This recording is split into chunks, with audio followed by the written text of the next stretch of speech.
It is the 94th day into the Russia-Ukraine war, and heavy shelling continues in many parts of the country. Our correspondent Sarah Williamson is in Kiev with the latest. Sarah.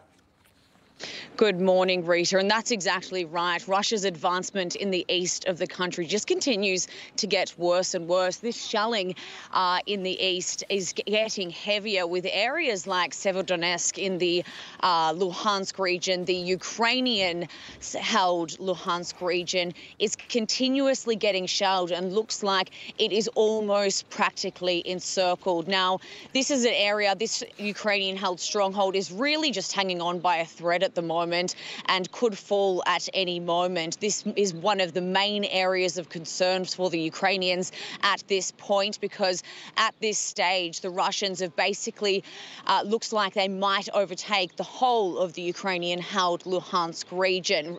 Russian troops have forced themselves all the way out to the area of Bakhmut.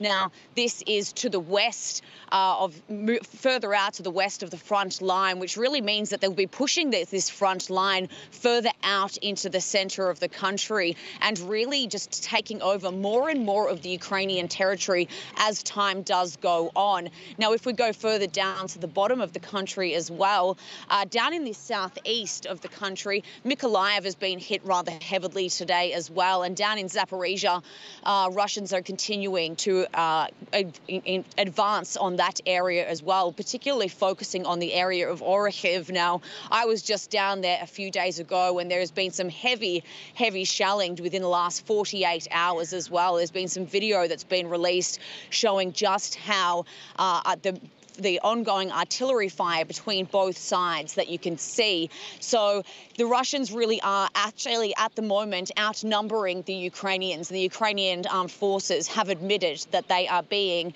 outmanned and outgunned. And for them to come out and say that this is the situation that they're in the east of the country does not look good, Rita. Wow. Sarah, that is really heartbreaking, because they've always stayed somewhat optimistic, and to hear that language.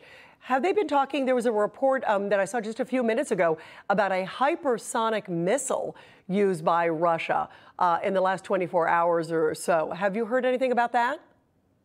No, there is no reports here at the moment of any hypersonic missile that doesn't come anywhere near Ukraine. So these reports might be something that Russia might be alleging to the fact that they're ready to use hypersonic missiles, or that they are prepared to use hypersonic missiles.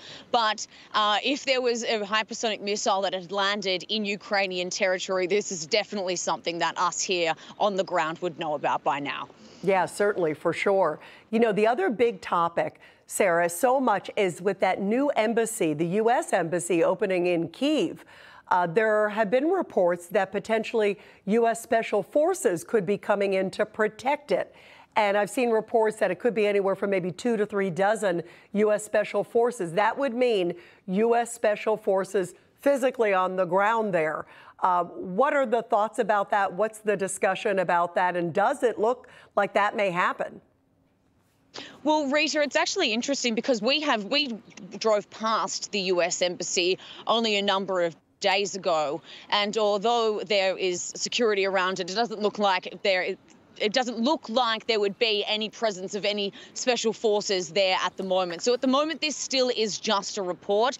There is no confirmation that there is going to be any U.S. special forces. But if there was to be U.S. special forces guarding the embassy here on the ground, it really does change the game, because these are special forces. They are on the ground here in Ukraine, and the US is a NATO member. So even if it does mean that they're just guarding the embassy, this could really blur the lines between their presence being here and what they're actually doing here, rather even if the embassy is still necessarily regarded as American territory. So at the moment here, it's still a report. There is no confirmation on whether they actually are going to be coming here at the time. But as far as what the Ukrainians consider it, there isn't really much discussion about what their thoughts are on this at the moment. They'd prefer to have the Army come in here and help them instead.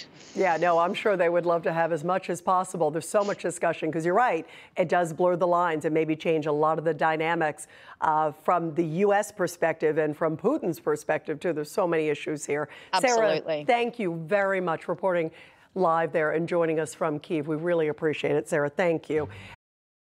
Hey, I'm Rob Finnerty. Thanks for watching. If you enjoyed this video, please join the conversation in the comments below. Don't forget to subscribe, too.